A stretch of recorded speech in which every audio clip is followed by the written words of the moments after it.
Monsieur le Président de la Corporation Rosatom,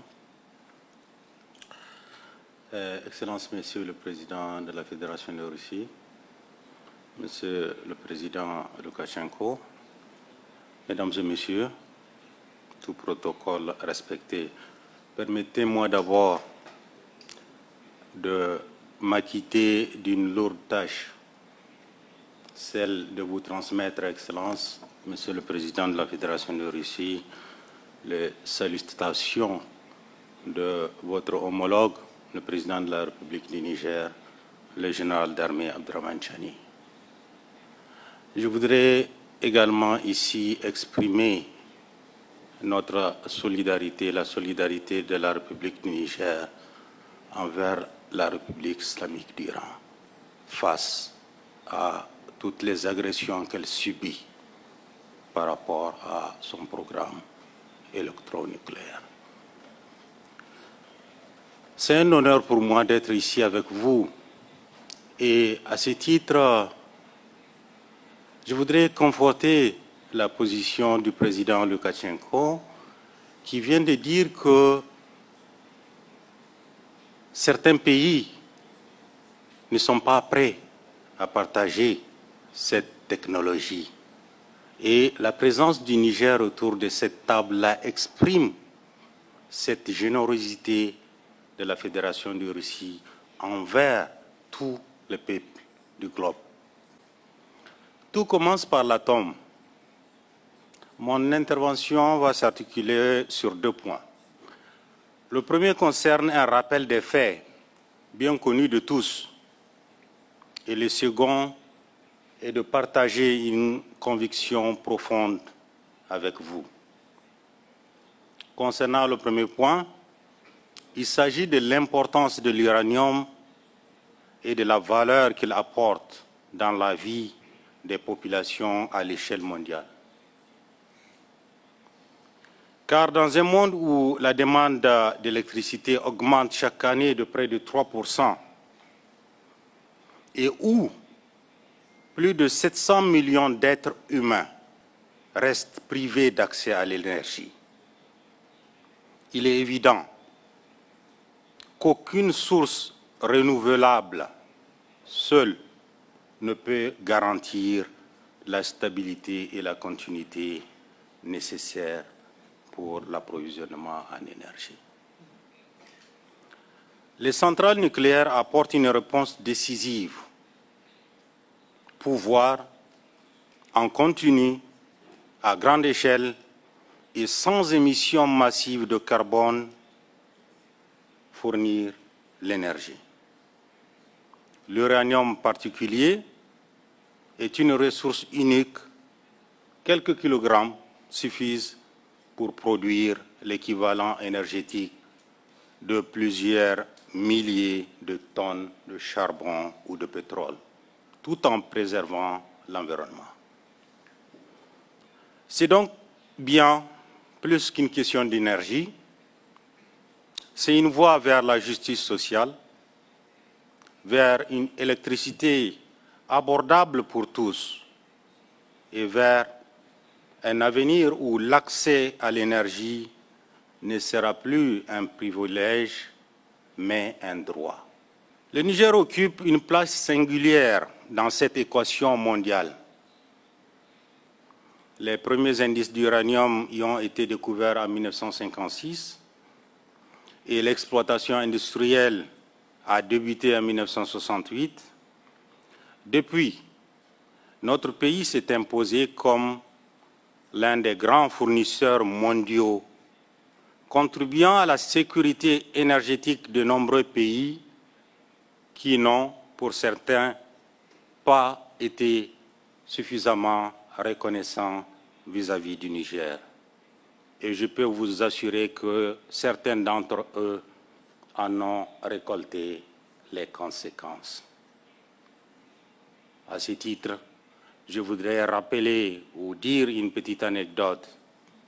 En 2009, quand l'ancien président de la République du Niger a exigé d'un pays qui exploitait l'uranium dans notre pays depuis plus de 40 ans de venir reviser les prix de vente de l'uranium et que le gouvernement nigérien leur a soumis sa volonté de s'engager dans un programme électronucléaire, le président de ce pays-là, à l'époque, a dit « il ne faut pas rêver ».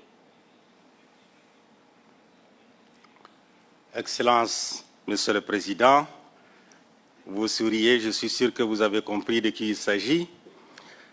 Parmi nos richesses, nous avons le gisement d'Imoraren, qui est l'un des plus importants au monde.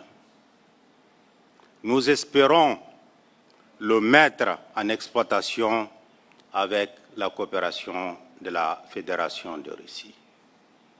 Monsieur le Président, c'est une offre de la République du Niger pour Rosatom. Ces atouts ne sont pas seulement des chiffres, ils sont une responsabilité mondiale, car une production stable d'uranium, sécurisée et équitable est indispensable au succès de la transition énergétique planétaire. Je pense qu'il y a beaucoup à prospecter et beaucoup à découvrir dans nos pays, puisque aujourd'hui, les réserves connues d'uranium au Niger sont estimées à 500 000 tonnes d'uranium métal. Ces réserves ont été découvertes sur moins de 20% de la connaissance de notre sous-sol. Conscient que l'énergie est le moteur du développement, le Niger a inscrit donc un programme électronucléaire dont l'objectif est la construction d'une centrale nucléaire à des réacteurs de 1000 MW chacun. Et là également, je m'adresse au président de Rosatom, c'est une proposition pour vous. Nous sommes disposés à mener ce projet-là avec vous sous la supervision de l'AIEA qui est ici présente et dont le directeur général a été reçu au Niger. Oui, nous sommes ambitieux, mais ceci, c'est pour nous et pour notre continent. Tout à l'heure, Excellence, Monsieur le Président, j'étais dans un panel où une carte a été présentée avec les différents projets de centrales nucléaires plutôt. Excellence, il y avait juste une seule centrale en projet, en construction sur le continent africain et c'est celle de nos amis égyptiens. Et quand on fait le point actuellement, il n'y a qu'une seule centrale construite sur le continent africain, c'est celle qui est en Afrique du Sud, si je ne me trompe.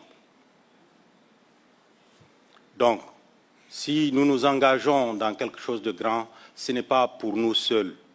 Comme la Fédération de Russie s'est partagée, Monsieur le Président Loukachenko, nous-mêmes, nous voulons partager avec tout le continent africain ce dont la nature nous a dotés. Notre coopération avec la Fédération de Russie illustre cette ambition. Elle se fonde donc sur le transfert des compétences, la formation de nos experts et l'exploration de toutes les applications pacifiques de l'atome, Monsieur le DG de l'AIEA, l'amélioration des cultures agricoles et réduction des pertes post-récolte, la lutte biologique contre les insectes nuisibles, la gestion durable de l'eau et des sols, le renforcement des plateaux techniques pour la prise en charge de certaines maladies, la réhabilitation des sites miniers, et vous en avez visité un qui a été abandonné par l'ancien opérateur sans demander son reste. Introduction progressive donc de l'électronucléaire dans notre bouquet énergétique. En d'autres termes, quand l'atome éclaire une partie du monde, il ne doit pas laisser une autre dans l'obscurité. Excellences, Mesdames et Messieurs, cela m'amène donc au second point de mon intervention, où je voudrais donc partager une conviction profonde. Quand on parle de l'exploitation de l'uranium, il ne s'agit pas seulement de techniques ou de normes. Il s'agit avant tout de responsabilités envers les communautés qui vivent autour des mines, envers les pays producteurs, envers les investisseurs, envers les consommateurs de l'énergie nucléaire et même et surtout envers les générations futures. Le Niger, comme d'autres pays producteurs, a longtemps contribué à l'alimentation énergétique mondiale. Mais trop souvent, les bénéfices de l'atome ne se sont pas traduits par une prospérité équitable pour nous. C'est pourquoi je crois qu'il est temps de franchir une nouvelle étape. Il est temps de proposer une innovation dans notre manière de concevoir la valeur du nucléaire. Cette innovation, je l'appelle le dividende atomique. Monsieur le directeur général, vous pouvez noter. Le dividende atomique, pour nous, repose sur une idée simple. Les richesses générées par l'atome doivent être partagées équitablement et non concentrées entre quelques mains. Il ne s'agira pas, bien sûr, de diluer les avantages des investisseurs, mais de les rendre aussi durables pour eux et pour toutes les autres parties prenantes. Ces dividendes atomiques reposent sur deux piliers. La responsabilité de l'exploitation, protéger l'environnement, garantir la santé et la dignité des travailleurs, assurer la transparence et l'innovation. Le deuxième pilier, c'est l'équilibre des ressources, un juste partage entre ce qui est extrait et ce qui est restitué, entre profit immédiat et développement durable. Excellences, le XXe siècle a vu naître l'âge atomique, souvent marqué par la peur et la domination. Aujourd'hui, nous avons l'opportunité de redéfinir le XXIe siècle comme celui de l'âge du dividende atomique, car lorsque l'atome est guidé par la responsabilité et la solidarité, il n'est pas seulement une source d'énergie, il est une promesse d'avenir. Et le Niger, riche de son uranium, fort de sa jeunesse et résolu dans sa vision, est prêt à être aux côtés de la Fédération de Russie, un acteur ouvert, disponible et engagé dans la construction de cet avenir partagé. Ensemble, faisons donc du plus petit élément de la matière, il s'agit de l'atome, le plus grand symbole de solidarité et de prospérité pour tous. Je vous remercie. Merci beaucoup.